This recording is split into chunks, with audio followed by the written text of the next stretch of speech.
বাজার কারসাজিদের বিরুদ্ধে কঠোর অবস্থানে সরকার। আর্থিক খাতের রাঘব বোয়ালদের বিরুদ্ধে কঠোর ব্যবস্থা আরও দৃশ্যমান হবে। শনিবার আগারগাঁওয়ের Bangladesh Institute of Governance Management BIGM এর সভায় অর্থ ও বাণিজ্য উপদেষ্টা ডক্টর সালাউদ্দিন আহমেদ আরও বলেন, পোশাক খাতের অস্থিরতা কমাতে মালিক, শ্রমিক এবং রাজনৈতিক দলগুলোর সাথে আলোচনা চলছে। আশা প্রকাশ করেন, কালো টাকা সাদা করার সুযোগ না থাকায় NBR অর্থ লোপাটকারীদের সহজে ধরে ফেলবে।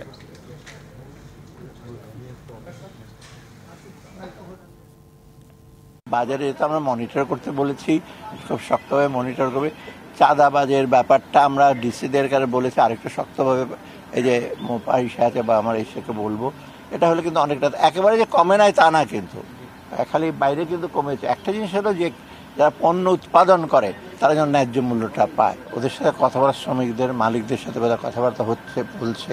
এবং এখন ল অ্যান্ড অর্ডার সিচুয়েশনটা একা তো পুলিশ পারবে না বা আর্মি বিজিও পারবেন, এটা নিয়ে যথেষ্ট উন্নয়ন হয়েছে।